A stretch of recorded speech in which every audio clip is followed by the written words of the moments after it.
Very good evening to all of you.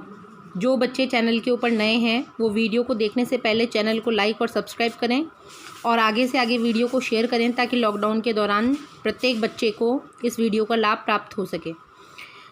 Previous class जो हमारी हुई थी उसके अंदर हमने पॉलिनेशन के सेल्फ और क्रॉस पॉलिनेशन के बारे में बात की थी। क्रॉस पॉलिनेशन की डेफिनेशन देखने के बाद में हमने बात की थी कि क्रॉस पॉलिनेशन जो होता है वो वेरियस टाइप के एजेंट्स के थ्रू करवाया जाता है। एजेंट्स में जब हमने बात की तो एजेंट्स दो टाइप के थे, बायोटिक और एबायोटिक। उसमें हमने एबायोटिक में सबसे पहले लिया था विंड। तो ऐसे जो भी मतलब फ्लावर्स होते हैं या ऐसे जो प्लांट्स होते हैं जिनमें विंड के थ्रू पॉलिनेशन होता है वो एनेमोफिलस प्लांट्स कहलाते हैं। वो प्रोसेस कहलाती है एनेमोफिली। तो यहाँ पर हम देख रहे हैं फीचर से क्लास को स्टार्ट कर रहे हैं कि एनेमोफिलस जो प्लांट्स होते हैं उनके फीचर्स, उनके कैरेक्टर्स क्या क्या होते हैं। तो पहला कैरेक्टर देखिए, फ्लावर्स आर स्मॉल। फ्लावर्स कैसे होंगे? बहुत छोटे होंगे।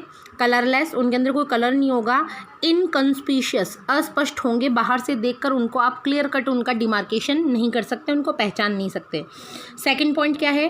Calyx and corolla are reduce और एब्सेंट। कैलिक्स और कोरोला या तो होगा ही नहीं, और अगर होगा भी तो कैसा होगा? बहुत ही ज़्यादा कम विकसित होगा। रिड्यूस का मतलब कम विकसित। एंथर्स जो होंगे उसके वो वर्सेटाइल होंगे। वर्सेटाइल का मतलब अस्थिर, जो हवा के साथ इधर उधर उड़ते रहते हैं। पॉलन ग्रेन्स स्मॉल होंगे, लाइट बिल्कुल हल्के होंगे, ड्राई सूखे होंगे, और विंग कभी कभी उनमें पंख जैसी संरचना पाई जाएगी। So they easily blown away to long distances, तो ताकि वो लंबी दूरी को तय करके एक स्थान से दूसरे स्थान पर जा सकें। फिफ्थ पॉइंट जो है वो क्या कह रहा है कि स्टिग्मा आर लार्ज। ऐसे जो प्लांट्स हैं, जो एनेमोफिलस फ्लावर्स हैं, उनके स्टिग्मा बहुत ही लार्ज होंगे, वेल एक्सपोज खुले हुए होंगे, हेयर लाइक स्ट्रक्चर्स रखेंगे ताकि वो जो बालनुमा संरचनाएं हैं वो क्या करें? एयर के अंदर घूमते हुए पॉलन ग्रेन्स को क्रैच कर सके। सिक्स्थ जो पॉइंट है वो क्या कह रहा है कि इन सम प्लांट्स लाइक अर्टिका, ये एक मैंने प्लांट को यहाँ पे इंपॉर्टेंट किया है, the anther burst to throw the pollen grain. उसमें एंथर फटता है और पोलन ग्रेन बहुत तेज़ी से हवा में निकलते हैं, और ये मैकेनिज्म कहलाती है गन पाउडर मैकेनिज्म। तो गन पाउडर मैकेनिज्म के नाम से ही आपके सामने क्वेश्चन आएगा, तो इस क्वेश्चन को मोस्ट इंपॉर्टेंट कीजिए कि what do you mean by the gunpowder mechanism. तो you write that in some plants like urtica the anther burst to throw the pollen grains into the air. These mechanism known as the gunpowder mechanism. For example, Ertiga. ऐसे जो plants जिनके अंदर wind pollination की process होती है उनमें मैंने example यहाँ पर मेंशन किए हैं। ग्रासेस, शुगर केन यानी आपका जो आपके गन्ने का प्लांट होता है, बैम्बू यानी बांस, कोकोनट यानी नारियल, और मेज़ यानी जो मक्के का प्लांट है उनमें। सेकेंड जो हम टाइप देख रहे हैं वो है हाइड्रोफिली। हाइड्रोफिली का मतलब water pollination. In this method transfer of pollen grain from anther to stigma through water. इसमें जो ट्रांसफ़र होगा वो वाटर के माध्यम से होगा। फीचर्स के ऊपर आते हैं। फ्लावर्स के फीचर्स 3 होंगे। पहला, स्मॉल, कलरलेस, नेक्टरलेस। कोई ज़रूरत ही नहीं है, वो छोटे भी होंगे, कलर भी नहीं होगा, और उनके अंदर कोई विशेष प्रकार का रस या नेक्टर भी नहीं बनेगा। Calyx and corolla are unwettable. Unwettable का मतलब, वेट का मतलब होता है गीला, तो जो इसके कैलिक्स और कोरोला होंगे वो गीले नहीं रहेंगे, सूखे रहेंगे। स्टिग्मा आर लॉन्ग, इनकी स्टिग्मा बहुत ही लंबी होगी और साथ ही साथ चिपचिपी भी होगी। ऐसे उदाहरण की बात करें जिनमें हाइड्रोफिली पाई जाती है तो पहला उदाहरण है जॉस्टेरा, दूसरा उदाहरण है हाइड्रिला। ऐसे और भी उदाहरण हैं। थर्ड टाइप की बात करें तो ऐसा पॉलिनेशन जो इंसेक्ट्स के थ्रू होता है उसको कहते हैं इंसेक्ट पॉलिनेशन, और साइंटिफिक टर्म जाएगी एंटेमोफिली। एंटेमोफिली में जो पॉलन ग्रेन्स का ट्रांसफ़र है स्टिग्मा तक वो इंसेक्ट्स के थ्रू होगा।